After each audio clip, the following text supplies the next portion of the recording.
നമസ്കാരം, സഹകാരി റേസ് പ്ലസിലേക്ക് സ്വാഗതം.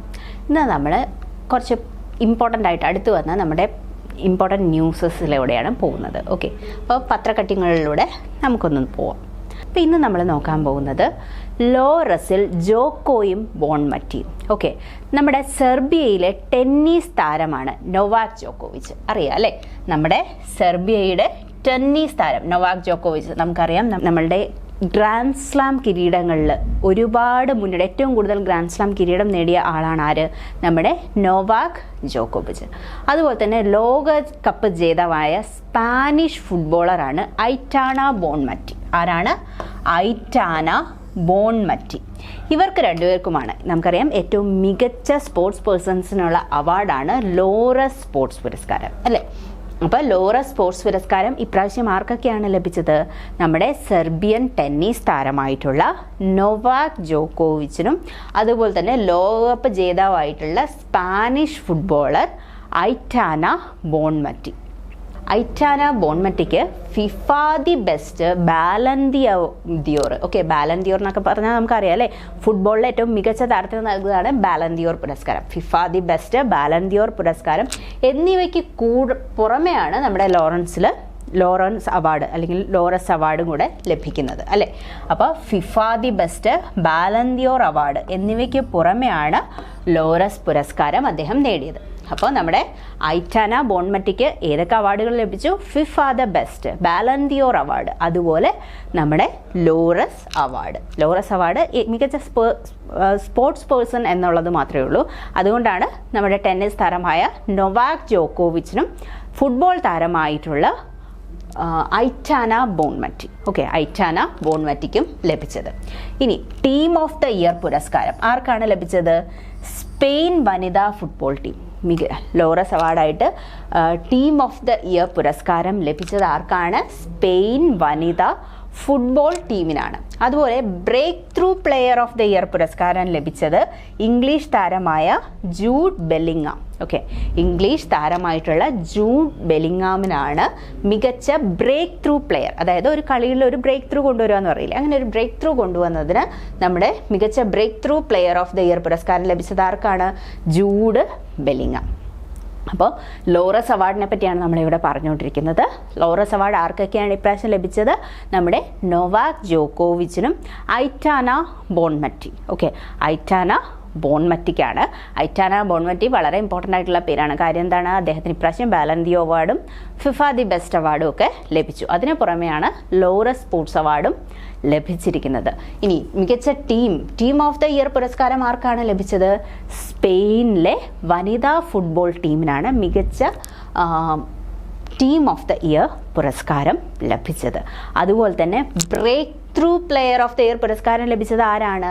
അത് നമ്മളുടെ ഇംഗ്ലീഷ് താരമായിട്ടുള്ള ജൂഡ് ബെല്ലിങ്ങാമിനാണ്. Jude Bellingham.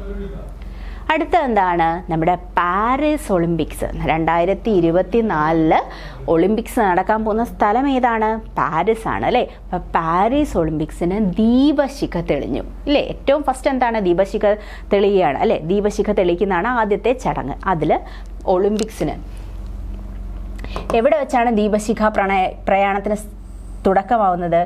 ഗ്രീസിലെ ഒളിമ്പയിൽ. നമുക്കറിയാം പുരാതന ഒളിമ്പിക്സ് തുടങ്ങിയത് എവിടെയാണ്? ഒളിമ്പയിലാണ് അല്ലേ. അതുകൊണ്ടാണ് ആ പേര് ഒളിമ്പിക്സ് അല്ലേ. അപ്പോൾ ഗ്രീസിലെ ഒളിമ്പയിൽ നിന്നാണ് ദീപശിഖ പ്രയാണത്തിന് തുടക്കമായത്. ഈ ഒളിമ്പയിൽ പുരാതന ഒളിമ്പിക് സ്റ്റേഡിയത്തിൻ്റെ പരമ്പരാഗത ചടങ്ങുകൾക്കനുസരിച്ചാണ് ഈ ഒരു ദീപശിഖ പ്രയാണം വന്നത്. ഈ പരമ്പരാഗത ചടങ്ങുകൾക്ക് ചെറിയ മാറ്റങ്ങളൊക്കെ മാത്രമേ വരുത്തിയിട്ടുള്ളൂ. ഇത്തവണ ദീപം തെളിയിച്ചത് ആരാണ്? ഗ്രീക്ക് അഭിനേത്രിയായിട്ടുള്ള മേരി മിന. ഓക്കെ, ആരാണ്? ഗ്രീക്ക് അഭിനേത്രിയായ മേരി മിനയാണ് ദീപശിഖ അല്ലെങ്കിൽ ഈ ഒരു ദീപശിഖ തെളിയിച്ചത്. ഓക്കെ, ഇനി ദീപശിഖ തെളിയിച്ചതിൻ്റെ പ്രധാന കാർമ്മികത്വം വഹിച്ചത് ഗ്രീക്ക് അഭിനേത്രി മേരി മിനയാണ്. ടോക്കിയോ ഒളിമ്പിക്സ് റോവിങ്ങിൽ അതായത് തുഴച്ചിൽ സ്വർണം നേടിയ ഗ്രീസ് താരം സ്റ്റെഫാനോസ് ദുസ്കോസ് ദീപശിഖ ഏറ്റുവാങ്ങി. അപ്പോൾ ആദ്യമായിട്ട് ഈ മേരി മിനയിൽ നിന്ന് ദീപശിഖ ഏറ്റുവാങ്ങിയത് ആരാണ്?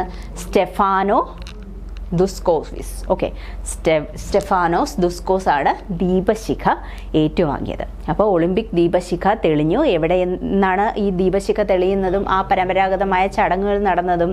നമ്മുടെ ഗ്രീസിലെ ഒളിമ്പയിൽ നിന്നാണ്. ഓക്കെ, ഗ്രീസിലെ ഒളിമ്പിയ. ഓക്കെ, ഒളിമ്പിയയിൽ വെച്ച് ഈ ഒരു ചടങ്ങിന് തുടക്കം അല്ലെങ്കിൽ കാർമ്മികത്വം വഹിച്ചത് ആരാണ്?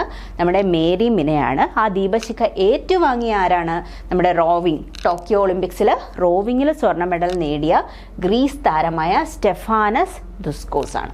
സ്റ്റെഫാനസ് ദുസ്കോസ്.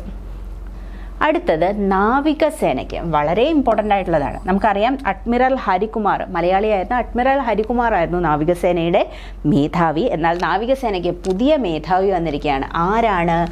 DK ത്രിപാഠി. ഓക്കെ, ആരാണ് നാവികസേനയ്ക്ക് പുതിയ മേധാവിയായിട്ട് പ്രഖ്യാപിക്കപ്പെട്ടിരിക്കുന്നത്? DK Tripathi. Okay, DK Tripathi. നല്ല പാഠമൊക്കെ പഠിച്ചാലേ നാവികസേനയിൽ അധികാരിയാവാൻ പറ്റുള്ളൂ അല്ലേ? അപ്പോൾ ഇപ്പോഴുള്ള സേനാ മേധാവി ആരായിരുന്നു? നിലവിൽ ഉപമേധാവിയായിട്ട് വർക്ക് ചെയ്യുന്ന ആളാണ് കേട്ടോ DK ത്രിപാഠി.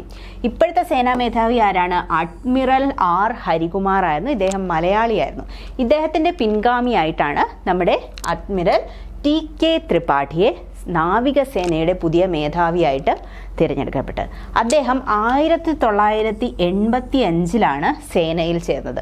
നമ്മുടെ കണ്ണൂരുള്ള ഏഴിമല നാവിക academy commandant, naval operations director general തുടങ്ങിയ പദവികളെല്ലാം വഹിച്ച ആളാണ് ആര്? DK ത്രിപാഠി. അപ്പോൾ പുതിയ നാവികസേനയുടെ പുതിയ മേധാവി ആരാണ്? അത് DK ത്രിപാഠിയാണ്. ആരെയാണ് അദ്ദേഹം പിൻഗാമിയാവുന്നത്? നമ്മുടെ admiral R Harikumar. Admiral R ഹരികുമാറിനെ റിപ്ലേസ് ചെയ്താണ് പുതിയ നാവികസേനാ മേധാവിയായി DK ത്രിപാഠി വരുന്നത്. 1985 അദ്ദേഹം നാവികസേനയിൽ ചേരുകയുണ്ടായിരുന്നു. കണ്ണൂരിലെ ഏഴിമല അക്കാദമിയും അതുപോലെ തന്നെ നേവൽ ഓപ്പറേഷൻസ് ഡയറക്ടർ ജനറലായിട്ടൊക്കെ അദ്ദേഹം വർക്ക് ചെയ്തിട്ടുണ്ട്. അടുത്തത് ബഹിരാകാശത്തേക്ക് കുതിക്കാൻ ഗോപീചന്ദ്. അപ്പോൾ വിംഗ് കമാൻഡർ രാകേഷ് ശർമ്മ, അദ്ദേഹത്തിൻ്റെ പ്രത്യേകത എന്താണ്? രാകേഷ് ശർമ്മയുടെ ബഹിരാകാശ സഞ്ചാരിയായ ആദ്യത്തെ ഇന്ത്യക്കാരൻ നമ്മൾ ഒരുപാട് തവണ പഠിച്ചിട്ടുണ്ട് അല്ലേ? അപ്പോൾ വിംഗ് കമാൻഡർ രാകേഷ് ശർമ്മയ്ക്ക് ശേഷം ബഹിരാകാശത്തെത്തുന്ന രണ്ടാമത്തെ ഇന്ത്യൻ പൗരനും ആദ്യത്തെ ഇന്ത്യൻ ബഹിരാകാശ സഞ്ചാരിയും ആകാൻ ഒരുങ്ങുന്ന ആരാണ്? നമ്മുടെ ഗോപീചന്ദ് തോട്ടക്കരയാണ്. അപ്പോൾ എന്താണ്? വിംഗ് കമാൻഡർ രാകേഷ് ശർമ്മയ്ക്ക് ശേഷം ബഹിരാകാശത്തെത്തുന്ന രണ്ടാമത്തെ ഇന്ത്യൻ പൗരനും ആദ്യത്തെ ഇന്ത്യൻ ബഹിരാകാശ സഞ്ചാരി. അപ്പോൾ കൽപ്പന ചൗളയൊക്കെ ആരാണെന്ന് ചോദിക്കും അല്ലേ? ബഹിരാകാശ സഞ്ചാരികളല്ലായിരുന്നു, പക്ഷെ അവരെല്ലാം ഇന്ത്യൻ വംശജരായിരുന്നു. ഓക്കെ, ഇതാരാണ്? ഇന്ത്യൻ പൗരനാണ്, ഇന്ത്യൻ സിറ്റിസൺഷിപ്പ് ഉണ്ട്, അത്രയേ ഉള്ളൂ വ്യത്യാസം. ഓക്കെ, അപ്പോൾ വിംഗ് കമാൻഡർ രാകേഷ് ശർമ്മയ്ക്ക് ശേഷം ബഹിരാകാശത്തെത്തുന്ന രണ്ടാമത്തെ ഇന്ത്യൻ പൗരനും, ഇന്ത്യൻ ഒറിജിൻ ആയിട്ടുള്ള പൗരനും ആദ്യത്തെ ഇന്ത്യൻ ബഹിരാകാശ വിനോദസഞ്ചാരി. ഓക്കെ, രാകേഷ് ശർമ്മ എന്താണ്? വിനോദസഞ്ചാരത്തിന് പോയ ആളാണോ? അല്ല, ഇദ്ദേഹം വിനോദസഞ്ചാരിയാണ്. ഓക്കെ, ആദ്യത്തെ ഇന്ത്യൻ ബഹിരാകാശ വിനോദസഞ്ചാരിയുമാണ്. ഓക്കെ, അപ്പോൾ സുനിത വില്യംസോ ബാക്കി കൽപ്പന ചൗളയൊക്കെ ആ ബഹിരാകാശത്ത് പോയിട്ടുണ്ടോ എന്ന് വെച്ചാൽ പോയിട്ടുണ്ട്, പക്ഷേ അവരാരാണ്? ഇന്ത്യൻ ഒറിജിനാണ്. ഓക്കെ, ഇന്ത്യൻ വംശജരാണ്. ഇത് ഇന്ത്യൻ സിറ്റിസൺഷിപ്പ് ഉള്ള ആളാണ് നമ്മുടെ ബഹിരാകാശത്തേക്ക് ഉദിക്കാനിരിക്കുന്ന ഗോപീചന്ദ്. ഇനി ആമസോണിൻ്റെ CEO ജെഫ് ബെസോസ് സ്ഥാപിച്ച ബഹിരാകാശ കമ്പനിയായ blue origin new shepherd rocket എന്ന വാഹനത്തിലാണ് ഗോപീചന്ദ് ഉൾപ്പെട്ട 6 പേരെ ബഹിരാകാശത്ത് എത്തിക്കുക. അപ്പോൾ ആമസോണിൻ്റെ CEO ആരാണ്? നമ്മുടെ ജെഫ് ബെസോസ് ആണ്. ജെഫ് ബെസോസ് സ്ഥാപിച്ച ബഹിരാകാശ കമ്പനിയാണ് ബ്ലൂ ഒറിജിൻ. ബ്ലൂ ഒറിജിൻ്റെ റോക്കറ്റ് ഏതാണ്? New shepherd. ചോദിച്ചിട്ടുണ്ട് അല്ലേ? New shepherd. ഈ ഒരു വാഹനത്തിൽ 6 പേരാണ് ബഹിരാകാശ സഞ്ചാരികളായിട്ട് പോവുക. ആന്ധ്രാപ്രദേശിലെ വിജയവാഡ സ്വദേശിയാണ് ഗോപീചന്ദ്. ആന്ധ്രാപ്രദേശിലെ വിജയവാഡ സ്വദേശിയാണ് ആര്? ഗോപീചന്ദ്. പൈലറ്റും US അറ്റ്ലാന്റിക്കിലെ Preserve Life Corp, okay, Preserve Life Corp എന്ന സുഖചികിത്സാ സ്ഥാപനത്തിൻ്റെ മേധാവിയുമാണ് ആര്? ഗോപീചന്ദ്. അപ്പോൾ ഗോപീചന്ദ് എന്താണ്? വിംഗ് കമാൻഡർ രാകേഷ് ശർമ്മയ്ക്ക് ശേഷം ബഹിരാകാശത്തെത്തുന്ന രണ്ടാമത്തെ ഇന്ത്യൻ പൗരനും ആദ്യത്തെ ഇന്ത്യൻ ബഹിരാകാശ വിനോദസഞ്ചാരിയുമാവുന്ന ആളാണ് നമ്മുടെ ഗോപീചന്ദ് തോട്ടക്കര. ആരുടെ യത്നത്തിലാണ് ഇത് പോകുന്നത്? നമ്മുടെ ആമസോണിൻ്റെ മേധാവി ആരാണ്? Jeff Bezos. അദ്ദേഹം ഒരു ബഹിരാകാശ കമ്പനി സ്ഥാപിക്കുകയുണ്ടായി, ബ്ലൂ ഒറിജിൻസ്. ആ ബ്ലൂ ഒറിജിൻസിൻ്റെ ന്യൂ ഷെഫേർഡ് NS-25 എന്ന റോക്കറ്റിലാണ് 6 പേരടങ്ങുന്ന ഈ ഒരു സംഘം വിനോദസഞ്ചാരത്തിനായിട്ട് പോവുക. ഇദ്ദേഹം ആന്ധ്രാപ്രദേശിലെ വിജയവാഡ സ്വദേശിയാണ്. അതുപോലെ US അറ്റ്ലാന്റിക്കിലെ പ്രിസർവ് ലൈഫ് കോർ എന്ന സുഖചികിത്സ സ്ഥാപനത്തിൻ്റെ മേധാവിയും ഒരു പൈലറ്റുമാണ് ആര്? ഗോപീചന്ദ്. അടുത്തത്, ഇന്ത്യയിലെ ആദ്യത്തെ ഹൈബ്രിഡ് പിച്ച് ധർമ്മശാലയെ സ്ഥാപിച്ചു. എന്താണ് ഹൈബ്രിഡ് പിച്ച്? അപ്പോൾ ഇന്ത്യയിലെ ആദ്യത്തെ ഹൈബ്രിഡ് ക്രിക്കറ്റ് പിച്ച് എവിടെയാണ് ഒരുങ്ങുന്നത്? അത് ഹിമാചൽ പ്രദേശിലെ ധർമ്മശാലയിലാണ്. ഓക്കെ, അപ്പോൾ സംസ്ഥാനം അറിഞ്ഞിരിക്കണം. ധർമ്മശാല എവിടെയാണുള്ളത്? നമ്മുടെ ഹിമാചൽ പ്രദേശിലാണ്. അപ്പോൾ എന്താണ് ഈ ഹൈബ്രിഡ് പിച്ച്? അത്യാധുനിക സാങ്കേതിക വിദ്യ, ടെക്നിക്കലി ഒരുപാട് ഇംപ്രൂവ്മെൻ്റ് ഉള്ള ഒരു പിച്ചായിരിക്കും. അത്യാധുനിക സാങ്കേതിക വിദ്യകൾ ഉപയോഗിച്ചാണിത് നിർമ്മിച്ചിരിക്കുന്നത്. ഇനി ഏതൊക്കെ ക്രിക്കറ്റ് ഫോർമാറ്റിന് വേണ്ടിയിട്ടാണ്? 2020 വൺ ഡേ, ഓക്കെ, 2020 ഏകദിന മത്സരങ്ങൾക്കായിട്ടാണ് ഈ ഒരു ഹൈബ്രിഡ് പിച്ച് ഉപയോഗിക്കാമെന്ന് ഇന്റർനാഷണൽ ക്രിക്കറ്റ് കൗൺസിൽ, അന്താരാഷ്ട്ര ക്രിക്കറ്റ് കൗൺസിൽ അനുമതി കൊടുക്കുകയുണ്ടായി. ഓക്കെ, ഇനി നെതർലൻഡ്സ് ആസ്ഥാനമാക്കിയിട്ടുള്ള സിസ്ഗ്രാസ് ആണ് പിച്ചുകൾ നിർമ്മിക്കുക. ഓക്കെ, നെതർലൻഡ് ആസ്ഥാനമാക്കിയിട്ടുള്ള സിസ്ഗ്രാസ് ആണ് ഈ ഒരു പിച്ചുകൾ നിർമ്മിക്കുക. ക്രിക്കറ്റ് സ്റ്റേഡിയങ്ങളിലെ പ്രകൃതിദത്ത പുല്ലുകൾക്കൊപ്പം, എന്താണ് ഈ ഹൈബ്രിഡ് പിച്ചുകളുടെ പ്രത്യേകത? പ്രകൃതിദത്ത പുല്ലുകൾക്കൊപ്പം പോളിമർ ഫൈബർ ചേർത്തിട്ടാണ് ഈ ഒരു ഹൈബ്രിഡ് പിച്ചുകൾ നിർമ്മിക്കുന്നത്. അപ്പോൾ പ്രകൃതിദത്തമായിട്ടുള്ള സാധാരണ പുല്ലുണ്ടാവും, അതിൻ്റെ കൂടെ എന്തും കൂടെ ചേർക്കും? കുറച്ച് പോളിമർ ഫൈബേഴ്സും കൂടെ ചേർത്തിട്ട് അതിനൊന്ന് സ്റ്റഡി ആയിട്ട് വെക്കും. മിക്കവാറും ബാറ്റിംഗ് പിച്ചുകൾക്കാണ് അങ്ങനെ വരിക, അല്ലേ? അപ്പോൾ കുറച്ചുകൂടെ ബാറ്റിങ്ങിന് അനുകൂലമായിട്ടുള്ള പിച്ചായിരിക്കും ഓട്ടോമാറ്റിക്കലി വരുന്നുണ്ടാവും. അപ്പോൾ ഇന്ത്യയിലെ ആദ്യത്തെ ഹൈബ്രിഡ് പിച്ച് എവിടെയാണ് വരുന്നത്? ധർമ്മശാലയിലാണ്. ഇന്ത്യയിലെ ആദ്യത്തെ ഹൈബ്രിഡ് ക്രിക്കറ്റ് പിച്ച് ഹിമാചൽ പ്രദേശിലെ ധർമ്മശാലയിൽ. ഓക്കെ, അത്യാധുനിക സാങ്കേതിക വിദ്യകൾ ഉപയോഗിക്കുന്ന പിച്ചായിരിക്കും. വൺ ഡേക്കും അതേപോലെ തന്നെ 2020 ഫോർമാറ്റിനും വേണ്ടിയിട്ട് ഇന്റർനാഷണൽ ക്രിക്കറ്റ് കൗൺസിൽ അനുമതി നൽകിയ ഗ്രൗണ്ടാണിത്. ഓക്കെ, നെതർലാൻഡ്സിലെ സിസ്ഗ്രാസ് ആണ് ഈ ഒരു പിച്ചുകൾ നിർമ്മിക്കുക. പ്രകൃതിദത്തമായ പുല്ലുകൾക്കൊപ്പം നമ്മുടെ പോളിമർ ഫൈബറും ഇതോടൊപ്പം ഉപയോഗിച്ചിട്ടാണ് ഈ പിച്ചിൻ്റെ നിർമ്മാണം പൂർത്തിയാക്കുന്നത്. അപ്പോൾ കുറച്ച് ഇമ്പോർട്ടൻ്റ് ആയിട്ടുള്ള പത്രവാർത്തകളാണ് നമ്മൾ കണ്ടത്. അടുത്ത ക്ലാസ്സിൽ വേറൊരു ഇമ്പോർട്ടൻ്റ് ടോപ്പിക്കുമായിട്ട് കാണാം. ബൈ.